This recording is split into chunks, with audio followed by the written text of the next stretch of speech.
On Global TV News Express, President Tinubu to host Indian Prime Minister Narendra Modi in Abuja on Sunday. Ogun Senator wants national identification number and passports as alternatives to permanent voters card for voting. In business, federal government plans manufacturing of vehicle spare parts. On the foreign scene, Ukraine President Volodymyr Zelensky says he wants to end war with Russia by diplomatic means next year. And in sports, Mike Tyson rules out retirement as Jake Paul admits fear. Hello and welcome to all our viewers in Nigeria and around the world to News Express on Global Television, coming to you live from the nation's capital, Abuja. I am Amina Jibril. Now, a quick reminder that Global Television is on DSTV channel 365 and free to air on Nigecomsat. 1,757,205 registered voters in Ondo State head to polling stations across its 18 local government areas today to elect a new governor, which marks an increase in the number of registered voters compared to the 2020 election, which had 1,647,973 registered voters, of which only 580,887 votes were recorded. The Independent National Electoral Commission, INEC, had expressed its readiness for the exercise, deploying 4,002 bimodal voter accreditation system (BVAS) devices across 3,933 polling units, with 812 units on standby in case of technical hitches. Speaking on the Commission's preparations for the election earlier, the Resident Electoral Commissioner Oluwatoyin Babalola had assured the public that sensitive materials were distributed earlier to the registration area centers for timely deployment.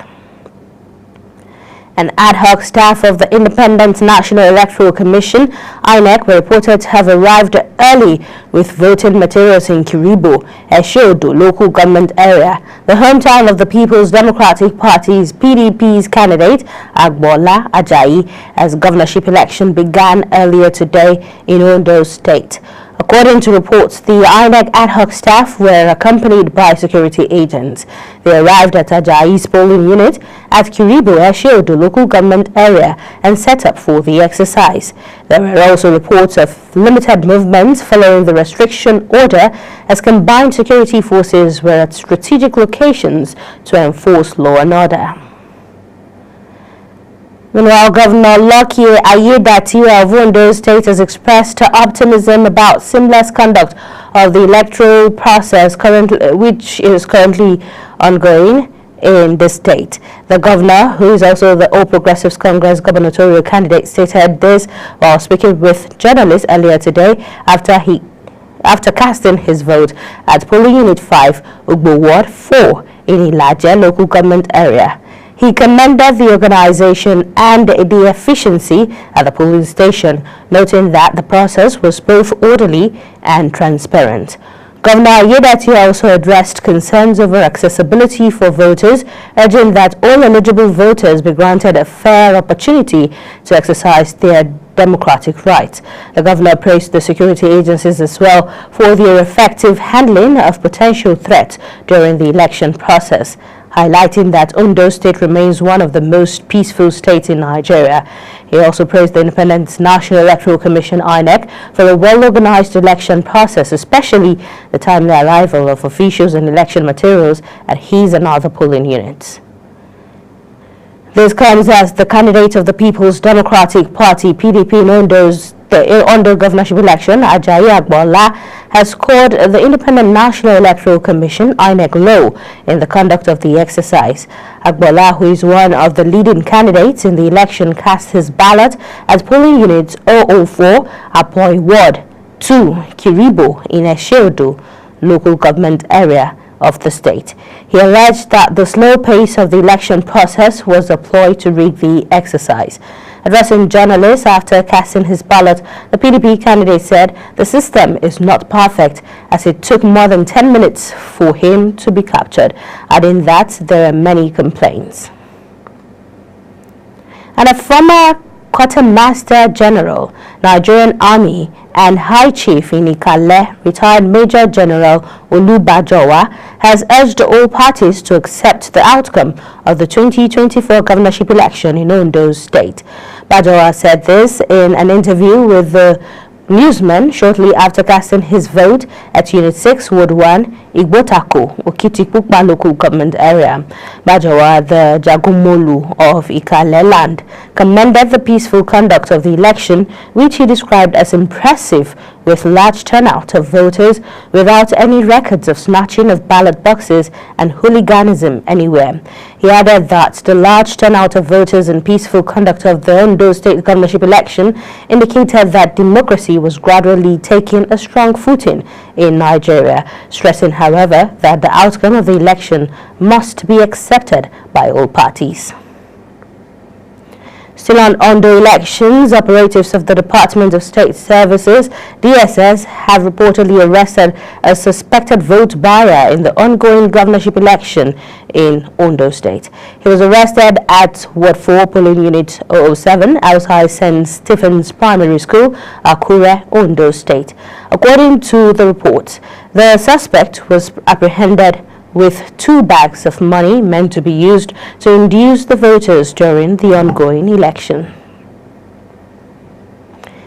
The chairman of the Senate Committee on Appropriation, Olamilekan Adeola, urged the Independent National Electoral Commission, INEC, to consider alternative means of identification to prevent voter disenfranchisement. The lawmaker representing Ogun West Senatorial District praised the use of national identity numbers and driver's licenses as voter identification at the ongoing Ogun State local government election, calling it a strategy to prevent voter disenfranchisement and ensure everyone can participate. He stressed that accepting multiple forms of ID for voting will make the electoral process more inclusive and transparent. Yayi, who voted at UAMC polling unit in Bahai, Ilaro, noted that INEC can address challenges associated with the permanent voters card and promote a smoother voting experience for Nigerians by exploring alternative identification methods. And now to some other news. President Bola Tinubu is to host the Indian Prime Minister Narendra Modi, who is on a state visit at the presidential villa in Abuja on Sunday. According to a statement by presidential spokesman Bayo Onanuga, Modi's visit to Nigeria will be the first by an Indian Prime Minister since Dr. Manmohan Singh's state's visit in 2007, when the two nations established a strategic partnership. According to the statement, President Tinubu and Prime Minister Modi will seek to strengthen Nigeria's and India's ties further during their bilateral discussions. Both leaders will exchange signed memoranda of understanding to enhance collaboration in critical sectors. The air component of Operation Fansanyama has dismantled a major bandit enclave located within Donia Hill and Batauna Forest in Giwa local government area of Kaduna State. The Director of Public Relations and Information of the Nigerian Air Force, Air Commodore Lushola Akimboyewa, made this known in a statement in Abuja. Akimboyewa said the strategic airstrikes were conducted on November 12th in furtherance of the intense air interdiction campaign in Northwest nicknamed Operation Farautar Mujia. The Nigerian Navy of the Oguta Naval Base has brought healthcare services to Osobodo community in Oguta local government area of Imo State. Global TV Imo State correspondent Amarachi Ibe has more. This is St. Michael Secondary School in Oguta local government area of Imo State, the venue of the medical outreach put together by Nigerian Navy to provide critical health services to the community. The commander of Oguta Naval Base, Mohammed Bashiru, represented by Okeme Anthony, executive officer, says the outreach is not just about medical checkups, but focuses on building trust with the community. In line with the Nigerian Navy's mandate and the vision of the Chief of Naval Staff, Vice Admiral E.I. Ogala, the Naval Base Oguta organized this medical outreach to improve a better working relationship with the good people of Oswobodo community here in Imo State, as well as also enhance our corporate social responsibility in our host community. For the past 3 years, and in these 3 years, the relationship has been very good. The traditional ruler of the community, Alphonsus Uzoma, and the principal of St. Michael Secondary School, Uguta, thanked the Nigerian Navy for the kind gesture. I thank the government and the Naval people for this gesture, for the hate of the people. People say hate is wealth, so we are happy.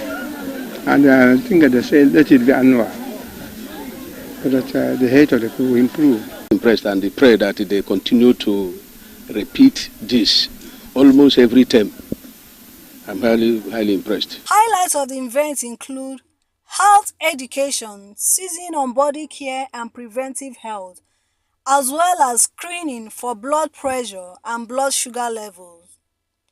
The Nigerian Navy team also distributed insecticide-treated nets, free medication, and provided medical consultations. The Nigerian Navy Uguta Naval Base has not only extended a hand in protecting our nation's waters, but has also demonstrated a commitment to the health and well-being of Oswobodo community.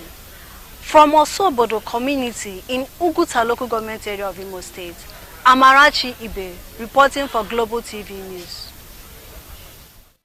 And the First Lady, Senator Olurami Tinubu, has appealed to market women across Nigeria to refrain from undue increase in prices of food items as the Yuletide draws nearer. The First Lady made the appeal at the 2024 Ebonyi Women's Day celebration held at the Bangele Ruta Township Stadium, Abakaliki. She pleaded with the market women, especially with the Yuletide season fast approaching, to refrain from unfair hike in prices of food items during the festive season. And the Kaduna State Muslim Pilgrims Welfare Agency has said intending pilgrims for the 2025 Hajj are required to pay a minimum deposit of 8.4 million naira by December 31st, 2024. The agency's public relations officer Yunusa Muhammad Abdullahi disclosed this in Kaduna, saying the registration process is now open across all the 23 local government areas of the state. He emphasized the importance of strict adherence to registration guidelines by local government registration officers. This is just as the agency announced the commencement of the registration for the 2025 Hajj pilgrimage on the state, explaining further that to accommodate the unique circumstances of farmers, the agency had implemented a flexible payment plan.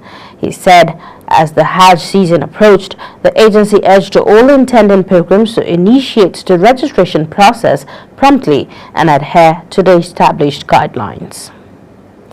You're watching the News Express on Global Television, coming to you live from Nigeria's capital, Abuja. When News Express returns, federal government plans manufacturing of vehicle spare parts. Details of this as well as foreign and sports stories coming right after this break. Please stay with us.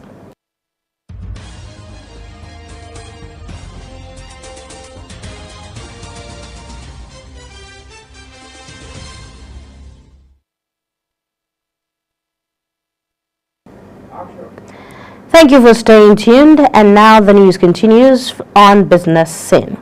The federal government, through the National Automotive Design and Development Council, says it has put in place the necessary structures and frameworks to begin the manufacturing of 10 essential vehicle spare parts locally. The NADDC Director General Joseph Osanikpin, in a statement, disclosed this at an event to conclude a 2-week training of auto engineers and software automotive design in Abuja. He says such move will help reduce the country's dependence on spare parts imports, which currently gulps $1 billion annually. The training boot camp, which focused on Midas NFX software for automotive design skills, was organized in collaboration with Midas IT Co. of South Korea. And documents of fuel importation have indicated that the Nigerian National Petroleum Company Limited, NNPC Limited, and oil marketers imported 1.5 million metric tons of premium motor spirit (PMS), or 2 billion liters in 42 days. The fuel imports, which took place between October 1st and November 11th, 2024, also saw 414,018.764 metric tons of diesel and 13,500 metric tons of jet fuel imported over the period, using a conversion rate of 1,164 liters per metric tons for diesel. Approximately 500 million liters of diesel were imported, with 17 million liters of jet fuel also brought in, using the conversion rate of 1,250 liters per metric tons for jet fuel. The continued importation of refined petroleum products, including petrol, diesel, and aviation fuel, has raised controversy in the industry. And the Naira has slightly further depreciated at the official market, trading at 1,652 Naira 25 kobo against the dollar. Data from the official trading platform of the FMDQ exchange revealed that the Naira lost 2 Naira 5 kobo. This represents a 0.12% loss compared to the trading on Thursday, when it's exchanged at 1,650 Naira 20 kobo to a dollar.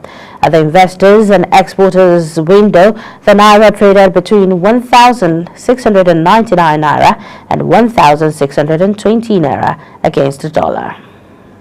And now moving on to the foreign scene, the Palestinian government has commended President Bola Ahmed Tinubu's support and called on other world leaders to ensure concerted efforts to end the war in Gaza. The Palestinian envoy to Nigeria, Abdullah Abdul Shawesh, made this remark at a media interactive session with media professionals in the Federal Capital Territory, Abuja. Anthony Momodu reports. The Palestinian ambassador, Abdullah Abu Shawesh, says the call by one of Africa's most respected leaders was a strong indication of Africa's backing to end the carnage in Gaza and the Middle East. He described such a call as an indication of support from the African continent. He declared it a few days ago in the Arab Islamic Summit in Saudi Arabia. It came from the important and the heavy political weight of Nigeria itself.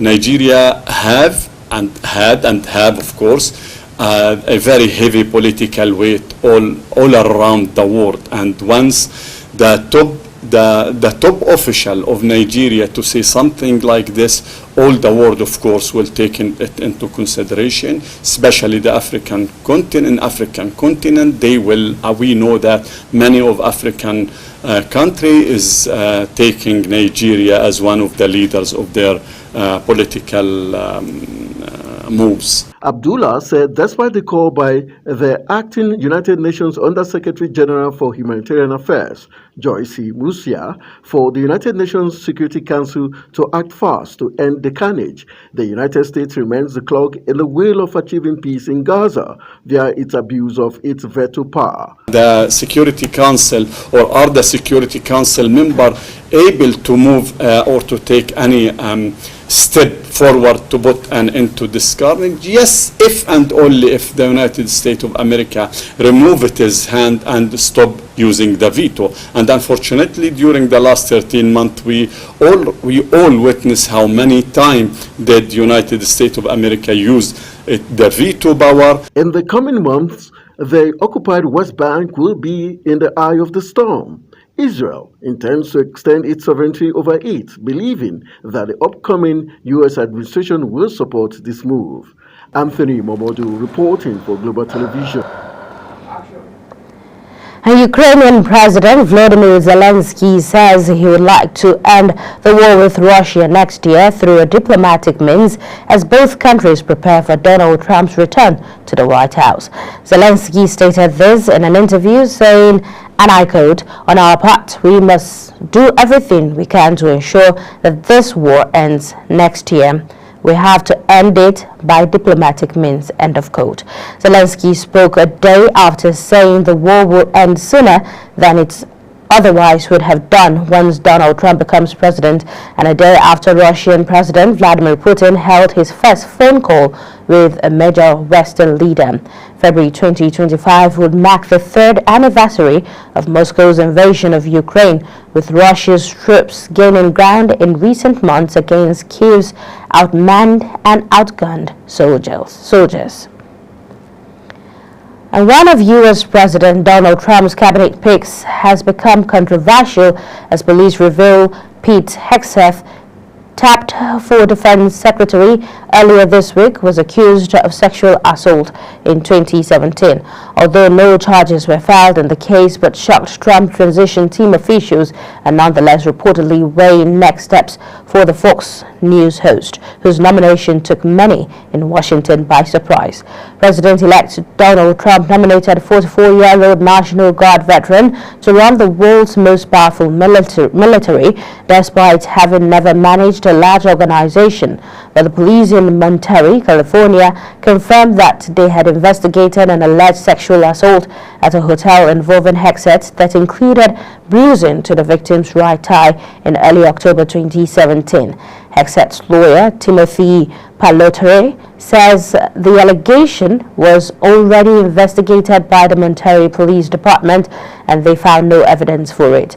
And Trump's communications director, Stephen Chung, said that Hegseth has vigorously denied any and all accusations and no charges were filed. And now moving on to the world of sports, Super Eagles coach Augustin Eguavoen has excused first-choice goalkeeper Stanley Nwabali from Monday's final 2025 Africa Cup of Nations AFCON qualifying match against Rwanda due to the loss of his father. Team administrator Dayo Nebiacho confirmed the decision, stating he has been excused from the game. However, the player will come to watch the match and cheer his teammates on. The Super Eagles goalkeeper Stanley Nwabali had announced the death of his father via Instagram, sharing a heartfelt tribute accompanied by a tearful emoji expressing his grief. He, however, did not disclose the cause of his father's death. And boxing legend Mike Tyson and rising star Jake Paul reflected on their dramatic encounter, which ultimately favored Paul. Tyson's return to the ring against Jake Paul ended with a unanimous decision victory for the YouTuber turned boxer. Despite the one-sided nature of the fight, Tyson ruled out retirement, insisting he's not done with the sport. Meanwhile, Paul revealed his vulnerability, admitting that he was scared during the bout, despite dominating the 8th-round contest. And now to end the News Express, here's a summary of our top stories. President Bola Tinubu is to host the Indian Prime Minister Narendra Modi, who is on a state visit at the presidential villa in Abuja on Sunday. And the chairman of the Senate Committee on Appropriation, Olamilekan Adeola, urged the Independent National Electoral Commission to consider alternative means of identification to prevent voter disenfranchisement. In business news, you heard the federal government, through the National Automotive Design and Development Council, NDDC, has said it has put in place the necessary structures and frameworks to begin the manufacturing of 10 essential vehicle spare parts locally. On the foreign scene, Ukrainian President Volodymyr Zelensky said he would like to end the war with Russia next year through a diplomatic means as both countries prepare for Donald Trump's return to the White House. And in sports, boxing legend Mike Tyson has ruled out his retirement as rising star Jake Paul admitted he was scared. And that's it on News Express, and it came to you live from the nation's capital, Abuja. A quick reminder that Global Television is on DSTV channel 365, on Star Times channel 276, and free to air on Nigecomsat. Kindly follow us across all social media platforms now showing on your screen using a Global TV NG. I am Amina Jibril. Thank you for watching and good evening.